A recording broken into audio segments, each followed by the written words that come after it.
Happy new moon in the sign of Aquarius. Luna is exactly new on the 21st of January. I want to give you a quick snapshot of some things to expect around this time. We are headed towards the age of Aquarius. We're likely going to start to get some snapshots around what that means. Around the time of this new moon, we have some really interesting conjunctions that I'll get to in a second. But I also want to say that just hours after this new moon is exact, we have Uranus stationing direct in the sign of Taurus. So Uranus rules Aquarius, which is why this is relevant. And Uranus in the sign of Taurus is going to remind us, Uranus is we are the technology that we seek. Taurus is connecting to the earth. So we're really going to be able to ground down into our bodies, into our world, some of these downloads that are coming through. That being said, there's some interesting conjunctions. We have, so the sun and the moon are always conjunct during the time of the new moon. We also have Pluto conjunct the moon. What's interesting here, so Pluto's been in Capricorn for a very long time. Pluto in Capricorn is what's responsible for the shaking of the structures in our world that we feel. Pluto's about to go direct. If you got the chance to see my video on the early snapshots of what makes 2023 so special, we've got 4 planets, including the lunar nodes, changing signs. Pluto's the first planet to change signs. This is really special. Pluto's moving, well, right now it's at one of the last degrees of Capricorn, 28 degrees, conjunct Luna and the sun at 1 degree. And it's going to go into Aquarius on March 23rd for the first time. It's only going to spend 3 months in Aquarius this year. So it's going to be 9 months total of Pluto and Capricorn, 3 months. Those 3 months are going to be very special. They're going to give us a little bit of a snapshot as to what we're going to see unfold in the next 20 years.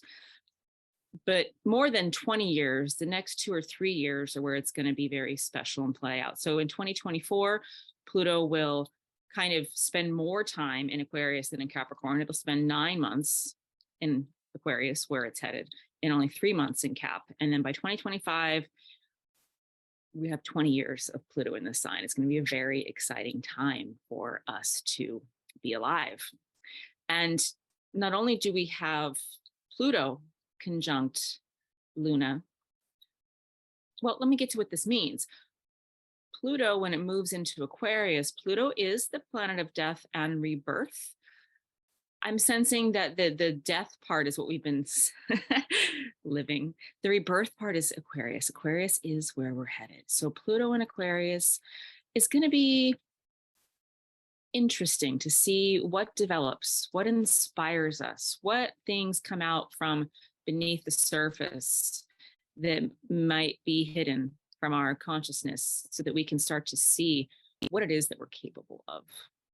And this points us to another conjunction that's very fortuitous. At 1 degree of Aquarius, we have fixed star Altair. That's just where the star lives. And fixed star Altair, well, also this new moon is the 3rd of 5 new moons at 1 degree of their sign consecutively. This is all pointing towards seeding and rebirth. 1 degree of a sign is the very first degree. So 1 degree of Aquarius is where Luna is sitting. And so she's conjunct Altair. Altair is the brightest star in the constellation Aquila. Aquila is Latin for eagle. And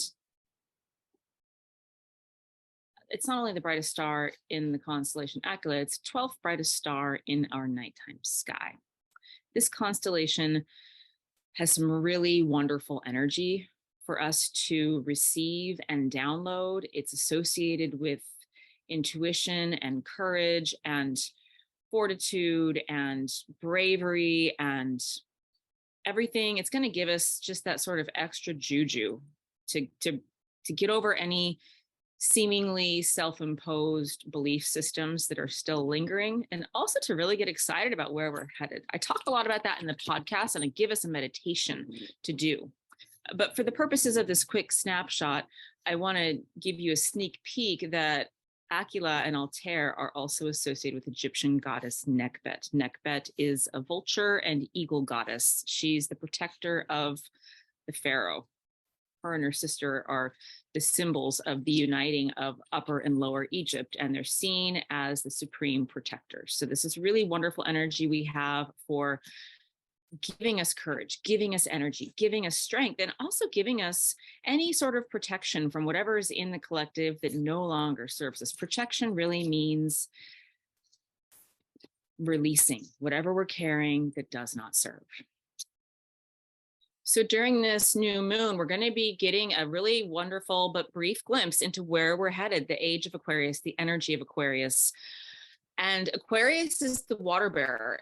Aquarius is a quirky sign. It's a weird sign. I mentioned in the previous video about the early part of 2023, WYRD, an ancient Anglo-Saxon Celtic word for many tribal people, was associated with magic of being able to pull things out of the ether and into this world. So that is kind of the ilk of Aquarius. Aquarius is super high vibration. It's very independent in the terms of sovereignty, energy. It's fresh, it's vibrant. It's known to, one of the ways people talk about it, fighting for a cause, but really it's just being in alignment with our soul's purpose. So this particular new moon at the beginning of 2023 is so perfectly placed, as they always are.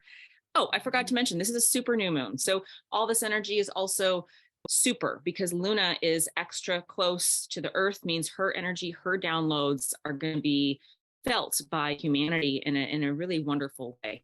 So WYRD, weird magic, is one of the themes for this overall year. But also Aquarius is, kind of like Uranian energy. Aquarius is here to remind us that there's a really bright future ahead of us and that we are sovereign. So I invite you to play with this and be willing to explore, be willing to see what new and quirky ideas and information might come through. Quirky doesn't really, out of the WYRD, weird basically means out of the box, off the conveyor belt, out of the world that we seem so beholden to. And we're only beholden to it because we might be afraid. So the fears that are going to come up, the seeming blocks might come up, but we're going to know that we can do this. So cheers to a new lunar cycle. And if you happen to catch this a couple days before this new moon, my Alchemy and Egyptian Magic course set sail precisely with this new moon. Pardon the barking dog. I'll put a link to everything I've mentioned below. Bright blessings and so much love.